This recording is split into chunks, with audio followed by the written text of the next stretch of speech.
Hello hi आदाब नमस्कार सम्मानित साथियों। Welcome to YouTube channel TET point. आज हम चर्चा करने जा रहे हैं पीएफएमएस पोर्टल के संबंध में महत्वपूर्ण सूचना। 4 स्टेप में समझेंगे इस संपूर्ण जानकारी को और हम डिटेल से बताएंगे। और पीएफएमएस पोर्टल क्या होता है इस पर चर्चा करेंगे, और खाते में बैलेंस लिमिट कैसे जानकारी प्राप्त करेंगे उस पर चर्चा करेंगे। और पीएफएमएस पोर्टल के माध्यम से भुगतान की प्रक्रिया क्या रहेगी, इसमें कितने चरण रहेंगे, उसको हम क्रम से आपको स्टेप बाय स्टेप आपको बताएंगे और अन्य बिंदु पर भी चर्चा करेंगे। यदि आपको वीडियो पसंद आए तो लाइक करें, सब्सक्राइब करें, बेल आइकन को प्रेस करें ताकि नोटिफिकेशन आपको सर्वप्रथम प्राप्त हो सके, और शेयर भी करें। शेयर करने से ज्ञान घटता नहीं, ज्ञान बढ़ता है। साथ ही यदि आप हमारे यूट्यूब चैनल के व्हाट्सएप ग्रुप और टेलीग्राम ग्रुप से जुड़ना चाहते हैं तो आप इस वीडियो के डिस्क्रिप्शन बॉक्स में जाकर के लिंक के माध्यम से जुड़ सकते हैं। तो चलते हैं आज की वीडियो के शीर्षक की तरफ। जैसा कि आप समस्त जानते हैं कि विद्यालय प्रबंधन समिति का जीरो बैलेंस अकाउंट खोले जाने के पश्चात वर्तमान में कंपोजिट ग्रांट की धनराशि जीरो बैलेंस वाले नवीन खाते में प्रेषित की गई है। यह धनराशि के रूप में न होकर लिमिट के रूप में जारी रहेगी, जो कि न तो यह कैश के रूप में आपके खाते में या पासबुक में प्रिंट कराने पर दिखेगी, और न ही यह कैशेज निकासी या चेक से ही कर सकते हैं। उक्त प्रक्रिया पूर्णतः अवैध मानी जाएगी। तो इसमें यदि हम प्रिंट कराते हैं या चेकबुक में जिस प्रकार से अन्य धनराशि हमारी सामान्य धनराशि प्रदर्शित होती है, लेकिन इसमें जो लिमिट धनराशि है यह प्रदर्शित नहीं होगी, और आपके जीरो बैलेंस खाते में धनराशि की जगह लिमिट जारी किए जाने से तात्पर्य यह है कि यदि छात्र संख्या के हिसाब से आपके विद्यालय में 10,000 रुपये मद बन रहा था तो उस खाते की लिमिट 10,000 रुपये जारी कर दी गई है। अर्थात उस खाते के माध्यम से आप 10,000 रुपये तक खर्च या भुगतान कर सकते हैं, किंतु यह प्रक्रिया नगद न होकर पीएफएमएस पोर्टल के माध्यम से ही होना है। अब देखते हैं पीएमएस पोर्टल खाते में बैलेंस लिमिट कैसे जानकारी प्राप्त करें। तो बैलेंस कैसे देखेंगे और लिमिट कैसे देखेंगे। जीरो बैलेंस खाते में पासबुक पर प्रिंट के माध्यम से या बैंक में जाकर खाते में कितना मद आया है इसका जानकारी नहीं प्राप्त हो सकेगी, क्योंकि खाते में धनराशि न भेजकर खाते में लिमिट जारी की गई है। और खाते की लिमिट की जानकारी के लिए आपको अपने ब्लॉक के लेखाकार के माध्यम से अथवा अपने विद्यालय की पीएफएमएस पोर्टल पर मेकर आईडी व पासवर्ड की जानकारी प्राप्त करके उसके माध्यम से आप अपने जीरो बैलेंस खाते की लिमिट की जानकारी प्राप्त कर सकते हैं। पीएफएमएस पोर्टल के माध्यम से भुगतान की प्रक्रिया क्या रहेगी जान लेते हैं। बेसिक शिक्षा विभाग विद्यालय स्तर पर जीएफएमएस पोर्टल के माध्यम से भुगतान की यह प्रक्रिया नवीन होने के कारण जल्द ही बेसिक शिक्षा विभाग वह समग्र शिक्षा के माध्यम से विभिन्न स्तरों से आपको उक्त संबंध में भुगतान प्रक्रिया की सूचना और जानकारी प्रदान की जाएगी। और पीएफएमएस पोर्टल के माध्यम से भुगतान की प्रक्रिया अभी बेसिक शिक्षा विभाग में नया कंसेप्ट होने के कारण हम समस्त के लिए थोड़ा सा चुनौतीपूर्ण और मुश्किल भरा होगा। हालांकि एक बार जब आप पूरा रजिस्ट्रेशन आईडी पासवर्ड प्रक्रिया आदि की जानकारी प्राप्त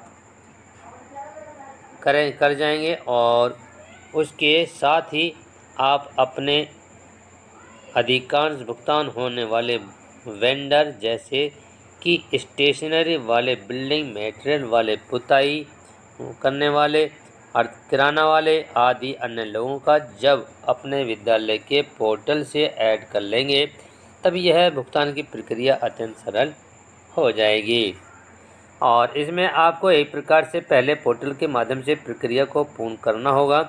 उसके पश्चात में संबंधित पत्र आदि को बैंक आदि के माध्यम से प्रदान करके संबंधित सीधे खाते में भुगतान करना होगा। पीएफएमएस पोर्टल पर भुगतान की प्रक्रिया। तो पीएफएमएस पोर्टल पर भुगतान के प्रमुख चरण हैं, जैसे पीएफएमएस पोर्टल पर लॉगिन करना। पीएफएमएस पोर्टल पर वेंडर की पूरी डिटेल भरते हुए उन्हें जोड़ना, अर्थात जिनको पैसे का भुगतान करना है उन्हें अपने खाते में जोड़ना है। और एक्सपेंडिचर संबंधी विवरण को पूर्ण करना है।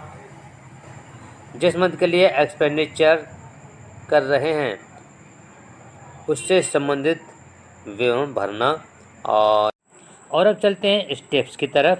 स्टेप 1 है इसमें CFMS के माध्यम से पेमेंट करने के लिए भुगतान करने के लिए सर्वप्रथम pfms.nic.in पर लॉगिन करते हैं। होम पेज पर खुलने पर लॉगिन में जाकर अपने विद्यालय के लिए आवंटित मेकर आईडी व मेकर पासवर्ड, जो कि आपके ब्लॉक के सहायक लेखाकार के माध्यम से समग्र शिक्षा अभियान विभाग के माध्यम से प्राप्त होगा, से यूजर मेकर आईडी व पासवर्ड डालकर लॉगिन करते हैं। और लॉगिन करने के पश्चात लेफ्ट साइड में बहुत से ऑप्शन ऊपर से नीचे की तरफ क्रमशः दिखाई देते हैं, जिसमें हम मास्टर पर टच करेंगे।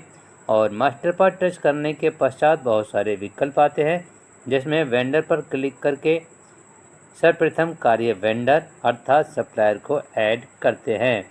तो जो भी एक क्रम आएगा उसी क्रम के अकॉर्डिंग आपको ये ऐड करते चले जाना है। स्टेप 2 में वेंडर पर टच करने पर बहुत सारे ऑप्शन खुलकर आते हैं, जिसमें कि ऐड न्यू पर टच करते हैं। और ऐड न्यू पर टच करने पर कई बॉक्स के कॉलम खुलकर आएंगे, जिसमें कि वेंडर के पूरा डिटेल भरना रहेगा, जिसमें कुछ कॉलम अति महत्वपूर्ण रहेंगे जिनमें अनिवार्य रूप से भरना होगा। तो जो भी कॉलम आएंगे उनको भरना अनिवार्य होगा। प्रमुख रूप से वेंडर या फर्म का नाम, जिसमें फर्म का प्रकार सबसे पहले पूछा जाता है, जिसमें मुख्यतः 2 कॉलम आते हैं। पर्सनल अर्थात किसी को व्यक्तिगत भुगतान करना है, या फिर किसी फर्म अर्थात कॉमर्शियल को भुगतान करना है। इसमें वेंडर की डिटेल भरते समय सर्वप्रथम बिल्डर का नाम, type, address detail, GST number आदि डिटेल भरते हैं। इसके पश्चात प्रमुख रूप से वेंडर की बैंक डिटेल भरना रहता है, जिसमें वेंडर का बैंक का नाम, अकाउंट नंबर आदि भरा जाता है। वेंडर की पूरी डिटेल भरने के पश्चात सेव कर देते हैं, जिसमें कि वेंडर संबंधी डिटेल पूर्ण हो जाती है। इसके पश्चात बैक वाले बटन पर क्लिक करके पुनः वापस प्रक्रिया में आ जाते हैं। अब चलता है हमारा स्टेप 3। अब हम एक्सपेंडिचर व संबंधित डिटेल आदि भरना होता है।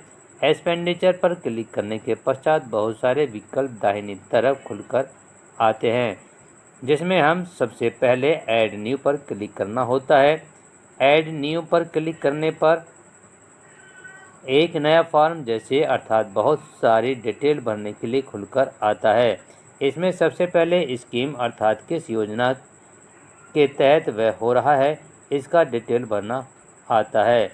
इसमें अधिकतर नीचे दिए गए बिंदु अर्थात समग्र शिक्षा वाले स्कीम के वह होते हैं जिसे सेलेक्ट करते हैं। तो इसमें काफ़ी सारे बिंदु होंगे और जिसमें आपने खर्च किया हुआ होगा, और जिन बिंदुओं को आपने खर्च किया है उसी को आप सेलेक्ट करेंगे।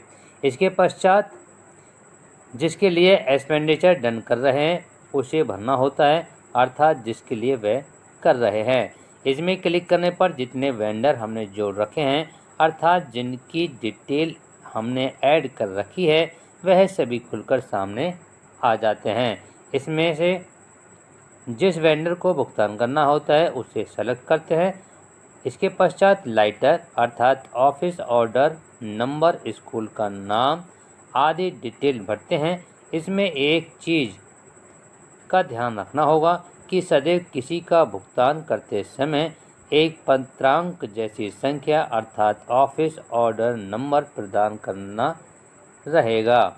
उक्त डिटेल भरने के पश्चात में जो संबंधित पत्र होता है उसे चूज फाइल के माध्यम से अपलोड करते हैं। इसके पश्चात अपलोड सेक्शन लेटर के ऑप्शन के माध्यम से संबंधित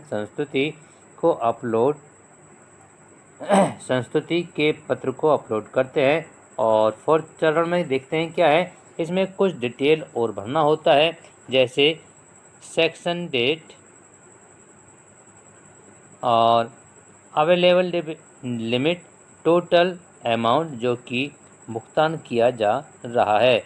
इसके पश्चात कुछ अन्य कॉलम अर्थात नरेशन डिटेल भरनी होती है, जिसमें किस चीज़ के लिए भुगतान किया जा रहा है। यहाँ भी स्कीम आदि पूछा जाता है, जिसमें नीचे क्लिक करने पर बहुत सारे विकल्प आते हैं जो कि विद्यालय के विभिन्न कार्यों से जुड़े हुए होते हैं। जिस मद में अर्थात जिसके लिए व्यय किया जा रहा है को संबंधित विकल्प का चयन कर लेते हैं और इसके पश्चात सेव के माध्यम से उक्त समस्त सूचनाएं संरक्षित कर लेते हैं। प्रक्रिया में ही उसे एक वाउचर नंबर प्राप्त होता है। अब चलते हैं स्टेप 5 में। इसके पश्चात आगे बढ़ने पर हमें एक विकल्प इंस्ट्रूमेंट टाइप में आता है, जिस पर क्लिक करने पर 2 विकल्प खुलकर आते हैं, जिसमें हम समस्त प्रथम विकल्प का चयन करते हैं। द्वितीय विकल्प डिजिटल सिग्नेचर से भुगतान होता है, जो कि हमें नहीं करना है। इसके पश्चात ऐड यही पॉइंट को हमें ध्यान रखना है कि सिग्नेचर से भुगतान का होता है और वो हमें नहीं करना होता है। इसके पश्चात ऐड डिडक्शन डिटेल का विकल्प आता है, जिसमें कुछ अन्य जोड़ना या घटाना होता है तो उसे जोड़ा या घटाया जाता है।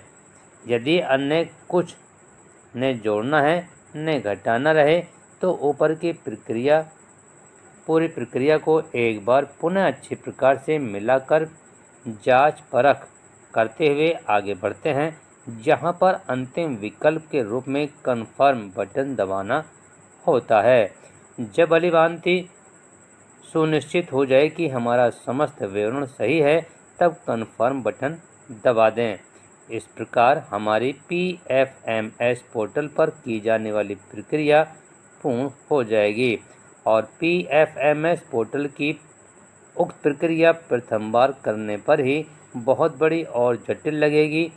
इसके साथ ही जब आप करते रहेंगे तथा विशेषज्ञों द्वारा जब आपको प्रशिक्षण प्राप्त कर दिया जाएगा तो इसके पश्चात यह प्रक्रिया इतनी कठिन नहीं लगेगी जितनी आपको इस टाइम दिख रही है, क्योंकि कोई नया कंसेप्ट आता है तो उसको समझने में टाइम लगता है। सभी साथी अभी विस्तृत रूप से विभाग द्वारा सूचना प्राप्त करने के पश्चात ही उक्त PFMS पोर्टल के माध्यम से किसी भुगतान आदि की प्रक्रिया करें। तब तक धैर्य रखें और जब इस प्रकार से ये पोर्टल काम करने लगेगा हम इस पर वीडियो आपको लाइव बनाकर दिखा देंगे। तो यदि आपको वीडियो पसंद आ रही हो तो लाइक करें, सब्सक्राइब करें, बेल आइकन को प्रेस करें। थैंक्स।